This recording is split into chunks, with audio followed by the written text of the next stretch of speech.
If you've ever put down a bowl of fancy new cat food only to have your cat give it a death stare and walk away, you know the struggle is real. Well, today, we're going to put an end to all that drama.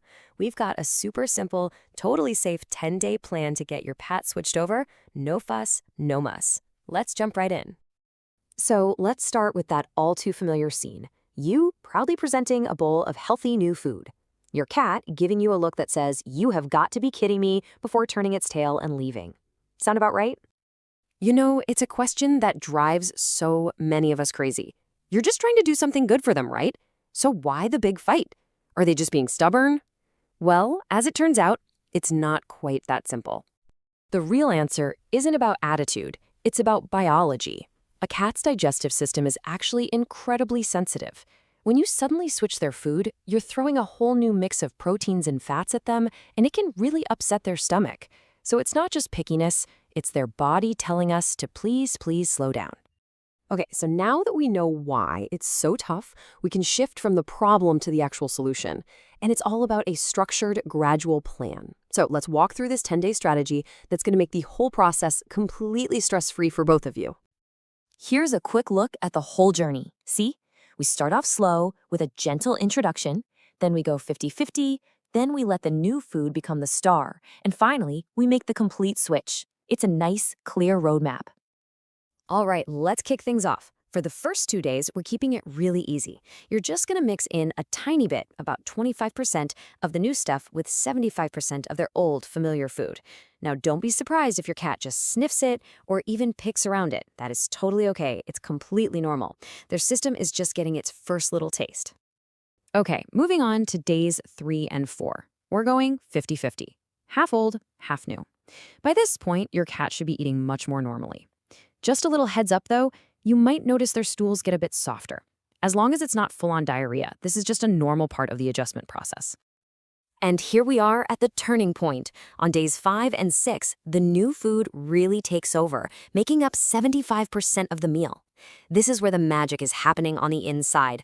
All the good bacteria in their gut are adapting beautifully. Their energy and appetite should be rock solid. We're on the home stretch now.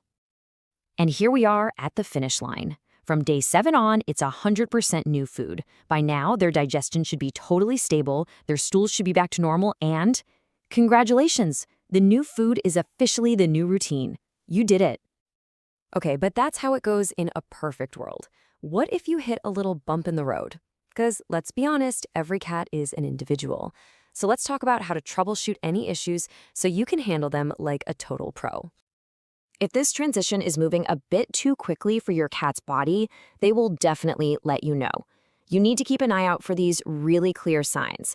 Any vomiting, diarrhea, unusual gas or bloating, or if they just straight up refuse to eat the food mix. Any of these is a signal to pump the brakes. And the fix? It's incredibly simple, so please don't stress about it. If you see any of those warning signs, just take one step back in the plan. Go back to whatever food ratio your cat was eating happily and just stay there for an extra 2 or 3 days. That gives their system a little more time to catch up. Then you can try moving forward again. See? Easy. All right, we've got the plan, we know how to troubleshoot, but before we wrap up, there is one absolutely critical, non-negotiable rule we have to talk about. Seriously, this is the most important piece of information for your cat's safety in this whole thing. So here it is, and I really want this to sink in. You never force a cat to eat by withholding food. That old idea of they'll eat when they get hungry enough is dangerously wrong when it comes to cats. And there's a very serious medical reason for it. And this is exactly why that rule is so important. A cat that stops eating, even for just 24 to 48 hours, can develop a condition called hepatic lipidosis. It's also known as fatty liver disease.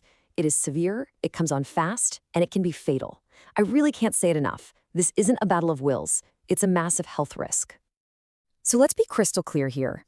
If your cat refuses to eat anything at all, or if those digestive problems like vomiting or diarrhea just keep going even after you've slowed things down, you have to stop.